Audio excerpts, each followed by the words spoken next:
Hannah, Maia and Gemma, reporting for the BBC News School Report at the Maia Erskine School.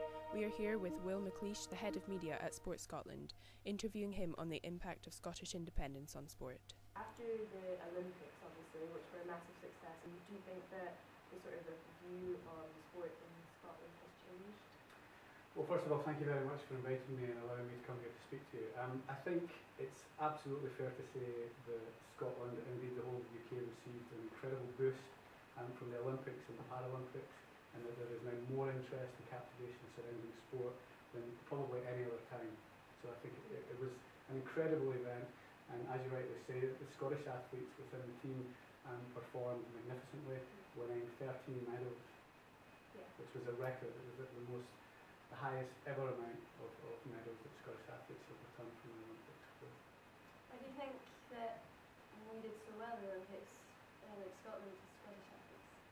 Well, I mean, the Scottish athletes did excel undoubtedly, and the whole of the Team GB performed very, very well as well. I think that there was just, when you're hosting a games, you receive an additional fill, because the desire to perform in front of so many supporters is very compelling, and it helps the athletes focus better, it helps them train more, and of course there was an incredible amount of resources that went into them, both from the Sport Scotland Institute of Sport, which is our high performance arm. So they have various disciplines which help athletes perform to the very best of their potential, such as sports psychology, nutrition, performance lifestyle, strength and conditioning, and a myriad of different disciplines which goes into the rigorous preparation that high performance athletes need to be able to compete at the very highest level. Do you think that the success could be repeated if Scotland was independent? Well, I mean, obviously it's a matter for the people of Scotland to determine our constitutional future in next autumn's referendum. As the National Agency for Sport, it's our job to ensure that we are prepared for whatever the people decide. And that is exactly what we're doing at Sport Scotland. So we will be looking to ensure that there is as smooth a transition as possible for our high performance athletes if the people of Scotland back independence next year. I would say that we've obviously had pre-devolution in '99, we had administrative devolution, namely in education, for example, we had our own distinct system from the other countries in the UK. And that means that sport and sport development in Scotland has had its own distinct system for a number of decades. So the impact that independence would have would be perhaps less in the world of sport than in other government departments, because we've already got legislative responsibility for sport. Sport is a devolved subject. So do you think that the Scottish government put enough money into sport currently? Well, I mean, I think it's fair to say that we would always like to see more funding, but absolutely the Scottish Government are backing us. They're putting more money in at the moment. Over the London Olympic Paralympic cycle, we put in about £60 million, but remember Sport Scotland only put in broadly 10% of all the money that's invested in sport in Scotland. The other 90% or so comes from local authorities, who in turn receive that budget from the Scottish Government. But when our athletes get to a very elite level, the high performance level, Olympic, Paralympic level, then they're eligible to go into the UK Sport World Class System programmes. So we at Sport Scotland would assume responsibility for what the UK sport currently does. And I think if Scotland becomes independent, we would still have flexibility for our athletes. We would still send them to the right environment for their specific sport and individual scenario. For example, Andy Murray was a product of the youth system in Scottish tennis, and then took the decision to go to Barcelona in Catalonia to study at the Sanchez Academy at age 50. And obviously he's now one of the world's best players, and recently won the US Open, and of course he won the London Olympic gold last summer as well. So we have to have that flexibility. Some athletes will excel in the world-class programmes that we have in Scotland, but irrespective of the outcome of the referendum next year, we will continue to have that flexibility for athletes and send them to whether it be England, whether it's the United States or elsewhere in Europe. It doesn't matter. It's just to make sure that we maximise each individual athlete's performance and potential. Is it just because the training facilities in Scotland are not good enough that they go down to England, or is it because of their personal choice that they feel they want to? Well, I think first of all, the facilities that we have in Scotland have improved dramatically over the last 10 years or so, and hosting the Commonwealth Games next year in Glasgow again is going to bring tremendous benefits, not just to the people of Glasgow but the people of Scotland. For example, here in Edinburgh, the Royal Commonwealth Pool underwent a significant refurbishment, and that's going to host the diving event at the Commonwealth Games. We are putting facilities right across the country. Dundee, Aberdeen Sports Village, there's going to be 5 Olympic-sized swimming pools throughout Scotland, so you'll have training hubs. We currently have an intensive training centre, one of only a few right throughout the UK in Stirling, which is an excellent world-class hub for swimming. We have the GB world-class programme is based in Scotland for curling, and we also have one at Rathlow just outside Edinburgh for judo. So we do have really good facilities in some sports. We need to improve the facilities in other sports, but undoubtedly the facilities are improving in Scotland, and for many athletes we now have they have the opportunity to train and stay at home. For example, when Sir Chris Hoy from Edinburgh, of course, and Britain's most successful Olympian, when he was progressing through the youth ranks and then became senior, he had to move down to England because we didn't have a good enough velodrome for high performance athletes and track cyclists, but now we do. We've got a brand new facility in Glasgow, which is as good as, if not better than, any other velodrome in the world. So that's an indication of the progress that Scotland is making. For some sports, if the people of Scotland vote for independence or not, we will continue, as I said in an earlier answer, to send our athletes to the right environment for them. Like you said, the Circus Hoy Velodrome and the Emirates Arena in Glasgow, they've been used already for the youth championships and also just for families to come along and try the sport. Absolutely. I mean, it's been a roaring success. It's been absolutely rammed most weekends. It's got basketball going on. It's got lots of different sports that are happening already, and it's a real asset for the local community. And this is why we're spending so much energy to ensure that hosting the Glasgow Games delivers a lasting sporting legacy for the whole of Scotland. And part of that, a central component of delivering that legacy, is the 150 community sport hubs right through the length and breadth of Scotland and all 32 of Scotland's local authorities.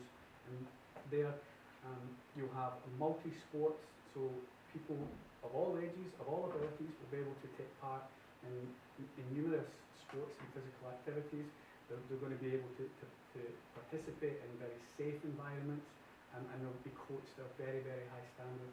So the future in Scotland with regards to sport is very bright indeed, and I think we're becoming stronger and stronger as a country.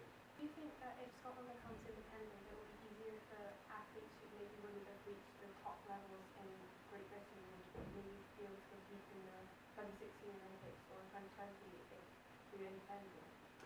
That's certainly possible. At the London Olympics, we sent the largest team of Scottish athletes to any Olympics. We sent 54, which was out of 542 in the overall Team GB, so almost 10%.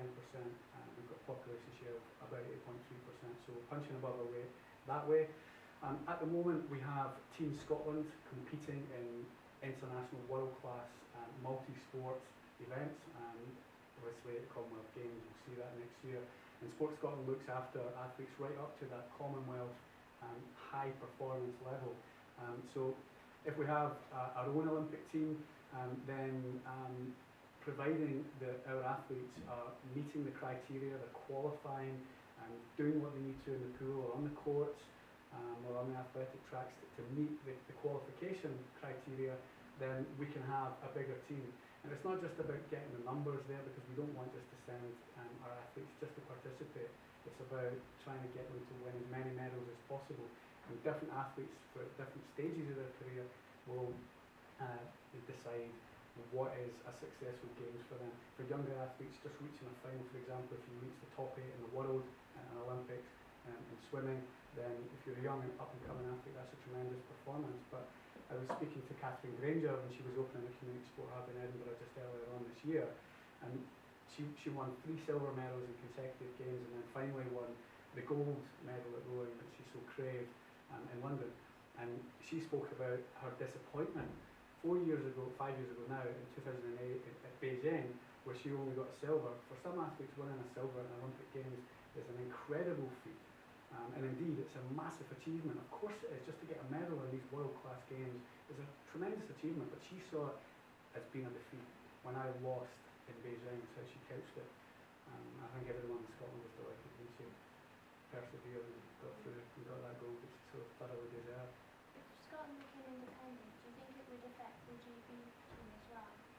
Well, undoubtedly, because we contributed 20% of the medals to the Olympic, for the Team GB. So yeah, I mean, I think probably the Team GB organisers would like to have those Scottish athletes as part of the team, but really there are so many different reasons as to why Scotland, is having a referendum in so many different areas that people will determine whether they vote for it or against it. And sport is just one component of that, obviously very important to us, but the message from Sport Scotland is that whatever the outcome of the referendum, we will be ready to ensure that high-performance sport in Scotland has a very bright future indeed. But it's not just about high-performance sport, it's about getting people more active, getting people more fit, allowing people to take part in sport and enjoy sport, because sport is, after all, great fun. That's why so many people do it. And then if you manage to get into that sort of sporting pathway, it will afford you every opportunity to maximise your potential. But right from the very young 2-3-year-old toddlers who are just involved in movement and basic skills, movement skills, right up to the veterans who are competing at high levels in the over 75s in swimming. We've got something for everybody. I was just wondering, when it comes to 2016, if Scotland does become independent, will Scottish athletes all be representing Team Scotland, or do they have a choice? It's a very interesting and good question. I can't give you a definitive answer to that right now, but I'll tell you a little bit about a precedent that happened recently. Montenegro, they had a referendum on the 21st of May 2006.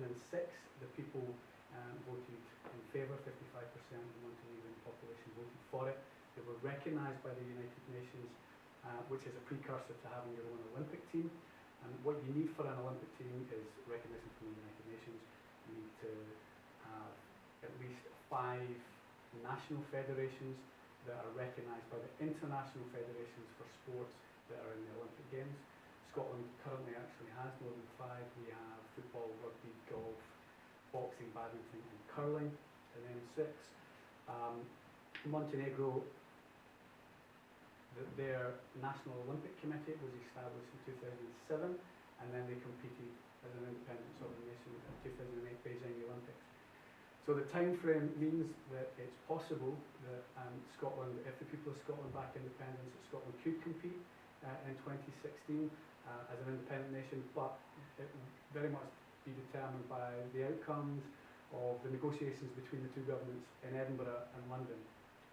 The Scottish Government are currently confident that if the people back independence, that they will be in a position to declare Independence Day in March of 2016, and Rio, the Olympic Games in Brazil, is later on that year, so it's possible. However, the challenge for many of the high-performance athletes for that would be, it's a 4-year cycle for Olympic training, so I know that the Olympics has just slipped off the public's radar right now, but the high-performance athletes who are aspiring to be participating, competing for medals at Rio are training for it right now.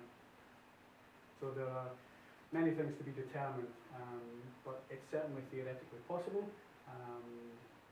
but we'll just have to wait to see how the negotiations go. Thank you very much. Thank you for your time. No problem at all.